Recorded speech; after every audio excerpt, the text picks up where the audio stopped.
नमस्कार दर्शकों, हमने आपको भूपेंद्र सिंह हुड्डा की राजनीतिक डर्टी गेम का पहला भाग दिखाया था। अब हम आपको भूपेंद्र सिंह हुड्डा की डर्टी गेम का दूसरा भाग दिखाने जा रहे हैं। साल 2005 से पहले भूपेंद्र सिंह हुड्डा की हरियाणा और राष्ट्रीय राजनीति में कोई खास पहचान नहीं थी। भूपेंद्र सिंह हुड्डा ने कुमारी शैलजा को सीडी बनाकर अपनी राजनीतिक जमीन तैयार की थी। सन 2005 में भूपेंद्र सिंह हुड्डा ने कुमारी शैलजा को धोखा देते हुए पूर्व मुख्यमंत्री चौधरी भजनलाल को पटकनी दी थी और खुद मुख्यमंत्री बन गए थे। और फिर मुख्यमंत्री बनने के बाद भूपेंद्र सिंह हुड्डा के सामने हरियाणा की राजनीति में अपना स्थायी वजूद कायम करने के लिए 3 चुनौतियां थी। वो 3 चुनौतियां थी हरियाणा की राजनीति में मजबूत अस्तित्व रखने वाले 3 लाल परिवार की। चौधरी देवीलाल का परिवार, चौधरी बंसीलाल का परिवार, चौधरी भजनलाल का परिवार। हरियाणा के इन 3 लाल परिवारों की जमीनी सतह पर समाज के बीच में बहुत गहरी जड़ें थी। भूपेंद्र हुड्डा के लिए इन 3 लाल परिवारों की राजनीतिक अस्तित्व को खत्म करना आसान नहीं था। भूपेंद्र हुड्डा ने हरियाणा की राजनीति में अपने आप को स्थापित करने के लिए तीनों लाल परिवारों के राजनीतिक अस्तित्व को खत्म करने की साजिश रची। भूपेंद्र सिंह हुड्डा ने चौधरी भजनलाल के दोनों बेटे कुलदीप बिश्नोई और चंद्रमोहन के बारे में जानकारी जुटाई, कौन किस प्रवृत्ति का है। भूपेंद्र हुड्डा को पता चला कि कुलदीप बिश्नोई बहुत तेज तरार व्यक्ति हैं और चंद्रमोहन बहुत ही सरल स्वभाव के मिलनसार व्यक्ति हैं।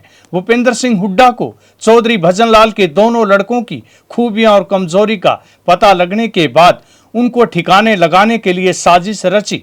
लेकिन भूपेंद्र सिंह हुड्डा को कांग्रेस के राष्ट्रीय नेतृत्व और हरियाणा में चौधरी भजनलाल के राजनीतिक अस्तित्व के दबाव में चंद्रमोहन को उप मुख्यमंत्री बनाना पड़ा। उसके बाद भूपेंद्र सिंह हुड्डा ने उप मुख्यमंत्री चंद्रमोहन को ठिकाने लगाने के लिए अपने एक मंत्री दोस्त के साथ मिलकर साजिश रची। भूपेंद्र सिंह हुड्डा ने अपने दोस्त मंत्री की महिला मित्र अनुराधा बाली के माध्यम से चंद्रमोहन को हनी ट्रैप में फंसाया और फिर अनुराधा बाली ने चंद्रमोहन पर बलात्कार का मुकदमा दर्ज करवाने की धमकी दी। अनुराधा बाली के द्वारा बलात्कार का मुकदमा दर्ज करवाने की धमकी से चंद्रमोहन एकदम से समझ गए कि वो हनी ट्रैप में फंस चुके हैं। फिर जग जाहिर है, उसके बाद चंद्रमोहन के खिलाफ मीडिया ट्रायल चलाकर उसका राजनीतिक कैरियर खत्म कर दिया गया। चंद्रमोहन ने जेल जाने के डर से बचने के लिए अनुराधा बाली से सांठगांठ करने की कोशिश की, लेकिन अनुराधा बाली ने चंद्रमोहन की कोई बात नहीं मानी। फिर अनुराधा बाली ने चंद्रमोहन पर शादी करने का दबाव बनाया। चंद्रमोहन अच्छे से समझ चुके थे वो हुड्डा के राजनीतिक षड्यंत्र में फंस चुके हैं।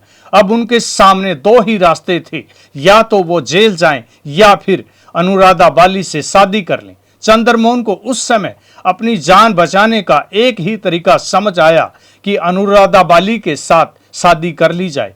फिर चंद्रमोहन ने अपना और अनुराधा बाली का धर्म बदलकर खुद चांद मोहम्मद बन गए और अनुराधा बाली फिजा बन गई। दोनों ने मुस्लिम धर्म के अनुसार शादी कर ली। इस प्रकरण के बाद भजनलाल परिवार का राजनीतिक अस्तित्व खत्म कर दिया गया। अब इसके बाद भूपेंद्र सिंह हुड्डा के सामने अपने ही जाट समाज के बहुत बड़े दिग्गज नेता चौधरी देवीलाल के परिवार का राजनीतिक अस्तित्व था, क्योंकि चौधरी देवीलाल जी देश के उप प्रधानमंत्री और मुख्यमंत्री रह चुके थे। फिर साल 1999 से 2005 तक हरियाणा के मुख्यमंत्री चौधरी ओम प्रकाश चौटाला रहे थे। चौधरी देवीलाल के परिवार का राजनीतिक अस्तित्व हुड्डा को एक चट्टान की तरह दिखाई दे रहा था। चौधरी देवीलाल के इस राजनीतिक किले को बिना साजिश के गिराना हुड्डा के लिए आसान काम नहीं था। इंडियन नेशनल लोकदल के राष्ट्रीय महासचिव अभय सिंह चौटाला के अनुसार उनके पिता को साजिश के तहत जेल भेजा गया। मुझे एक चीज बताएं, मेरे से कांग्रेस अछूती नहीं है। मेरा कांग्रेस में झगड़ा अगर किसी से है तो केवल भूपेंद्र सिंह हुड्डा से, और वो इसलिए है कि भूपेंद्र सिंह हुड्डा ने मेरे बाप के खिलाफ एक साजिश के तहत मुकदमा दर्ज करवाया और उस मुकदमे में 10 साल की कैद करवाई। मेरे फादर को जो कैद हुई थी अगर आप उस सारी हिस्ट्री को पढ़ेंगे, तो उसको देखेंगे, विस्तार से आपने हमारे पिछले हाँ, इंटरव्यू में बताया। मैंने बता दिया। हाँ, मेरी लड़ाई भूपेंद्र सिंह हुड्डा के साथ कांग्रेस में, मेरी कांग्रेस से कोई लड़ाई नहीं। आपने कहा कि अगर जिसने चाकू मारा और जिसने चाकू मरवाया, छुरा मरवाया, हाँ, उसके साथ हम नहीं जाएंगे। नहीं तो छुरा मरवाने के समर्थन से अगर सरकार आपको लगता है कि मुख्यमंत्री बने तो आप बन जाएंगे ना? ऐसी कोई स्थिति हुई तो मैं ये कहता हूं कि कांग्रेस भी हमारे पास आएगी। कांग्रेस भी नहीं चाहती भाजपा की सरकार बने। जाटों के सबसे बड़ा हमदर्द मैं हूं। जब जाट आरक्षण आंदोलन चला था, ये हुड्डा बिल में बढ़ गया था, इसका कहीं पता भी नहीं था, जो आज जाटों का ठेकेदार बना घूमता है। उस जाट आरक्षण आंदोलन में मैं राजनीति से ऊपर उठ करके सब जगह जहां जहां जाट धरने पे बैठे थे उनके साथ खड़ा हुआ था, सब जगह पैसे दे करके आया था, और मरने वालों के घर सबसे पहले मैं पहुंचा था। उसके इलायदा जब जाटों का एक इंस्टीट्यूट बनाने की बात आई सर छोटू राम के नाम से, जहां लाखों जाट इकट्ठे हुए, वहां मैं गया और वहां जाकर के खुल करके कह कर गया, मुझे खूड बेचना पड़ जाए अपना, लेकिन इस इंस्टीट्यूट के लिए जितना पैसा कहोगे आपको दूंगा। उन्होंने मेरे से 50 लाख रुपए मांगा, मैंने 1 करोड़ रुपए उनको देने का काम किया। ये कौन जाटों के हितैषी है? ये तो जाट के नाम पे राजनीति करने वाले लोग हैं। अगर कोई अपनी कौम के साथ खड़ा हुआ है तो जाओ रोहतक में जाकर के पूछ लो कि जाट का सबसे बड़ा हितैषी कौन था, जाट के लिए कौन लड़ा। लेकिन जाटों ने नेता बनाया, उनको भी वोट दिया। बनाया नेता, स्वयं नेता है जाटों का, यूं खामखा में बहकाने की कोशिश करता है। ये तो बिल में बढ़ गया था उस आरक्षण के दौरान। ये हरियाणा छोड़ करके दिल्ली भाग गए थे, आज ये जाटों के नेता। तो आपका गुस्सा ज्यादा हुड्डा से है, बीजेपी से कम है? हुड्डा जाट है ही नहीं, हुड्डा जाट के नाम पे कलंक है, जो उस जाट आरक्षण आंदोलन के दौरान अपना हरियाणा छोड़ करके दिल्ली भाग गया था। हरियाणा में जो बच्चे मरे थे उनके घर तक भी नहीं गया था। चलिए, अब चौटाला साहब आगे कैंपेन में थोड़ा गुस्सा कम किया कीजिए आप। मुझे कोई गुस्सा नहीं है, मैं जो सच्ची बात है वो बताता हूँ, वो हाँ, कहता हूँ। हाँ, गुस्सा नहीं। मैं जो लोग झूठ बोलते हैं, जो लोग झूठ की राजनीति करते हैं, मैं उनकी पोल खोलता हूँ कि ये लोग सिर्फ और सिर्फ अपना राजनीतिक दाव लगाने के लिए किसी हद तक गिर सकते हैं। इस तरह से आपने देखा अभय सिंह के कथन अनुसार भूपेंद्र सिंह हुड्डा ने चौधरी देवीलाल परिवार का राजनीतिक अस्तित्व कैसे खत्म कर दिया। अब इसके बाद चौधरी बंसीलाल परिवार के राजनीतिक अस्तित्व की बात थी, उसका रास्ता कुदरत ने खुद साफ कर दिया, क्योंकि हरियाणा की राजनीति में मुख्यमंत्री का सपना देखने वाले चौधरी सुरेंद्र सिंह की साल 2005 में अचानक एक प्लेन हादसे में मृत्यु हो गई। इस दौरान हरियाणा की राजनीति में एक और शख्स अपनी सक्रिय भूमिका निभाने की तैयारी कर रहे थे।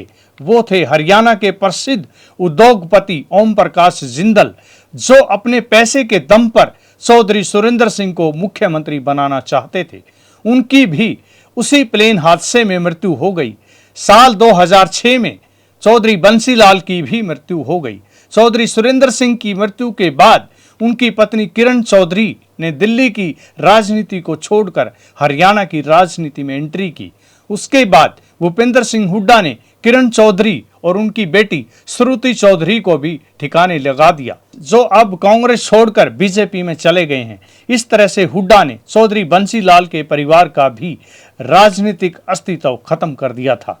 उसके बाद साल 2005 से 2009 तक शासन करने के बाद साल 2009 में भूपेंद्र सिंह हुड्डा को दोबारा सरकार बनाने के लिए निर्दलीय विधायकों की जरूरत पड़ी। तब भूपेंद्र सिंह हुड्डा को सरकार बनाने के लिए हरियाणा के निर्दलीय विधायकों ने भूपेंद्र सिंह हुड्डा से करोड़ों रुपए लेकर समर्थन दिया था। उस समय केवल मात्र 1-2 ही चौधरी जलेब खान जी जैसे विधायक थे जिन्होंने भूपेंद्र सिंह हुड्डा से सरकार का समर्थन देने के लिए कोई पैसा नहीं लिया था। उसके बाद भूपेंद्र सिंह हुड्डा ने जिन निर्दलीय विधायकों ने सरकार बनवाने के लिए पैसे लेकर समर्थन दिया था, उन सब के खिलाफ भूपेंद्र सिंह हुड्डा ने मुकदमे दर्ज करवाकर ठिकाने लगा दिया था। भविष्य में कोई भी निर्दलीय विधायक हुड्डा के समर्थन में जाए तो समर्थन देने से पहले जरूर पूछ ले कि हुड्डा साहब पैसे देकर कहीं मुकदमा तो दर्ज नहीं करवा दोगे। वैसे तो सरकार बनवाने के लिए समर्थन के दौरान पैसे लेना और देना दोनों ही गंभीर अपराध हैं, लेकिन जब इस अपराध के लिए सजा देने वाले के हाथ में ही कानून की सख्तियां हों और वो बेईमान हों, अपराधी हों, तो मामले की सुनवाई जनता की अदालत में ही होनी चाहिए। ऐसे अपराधियों को देश और प्रदेश का हुक्मरान नहीं बनने देना चाहिए। अब राष्ट्रीय कांग्रेस को हरियाणा की कांग्रेस में हुड्डा के अलावा कोई कमाऊ पूत नजर नहीं आ रहा है, जिसका खामियाजा हरियाणा की कांग्रेस को हरियाणा के आम चुनाव में उठाना पड़ सकता है। देश के राजनीतिक पार्टियों को हुड्डा से सीखना चाहिए कि विरोधियों के अस्तित्व को खत्म करने के लिए कौन कौन से फार्मूले लगाए जा सकते हैं। जनता का सुझाव है चौधरी भूपेंद्र सिंह हुड्डा को राजनीतिक विरोधियों के अस्तित्व को खत्म करने की एकेडमी खोल लेनी चाहिए। आज हमने भूपेंद्र सिंह हुड्डा की राजनीतिक डर्टी गेम का पार्ट 2 दिखाया है। जल्दी ही भूपेंद्र सिंह हुड्डा की राजनीतिक डर्टी गेम के अन्य भाग दिखाए जाएंगे। इस खबर को जनहित में देश के हर नागरिक के पास शेयर करने का कष्ट करें। धन्यवाद।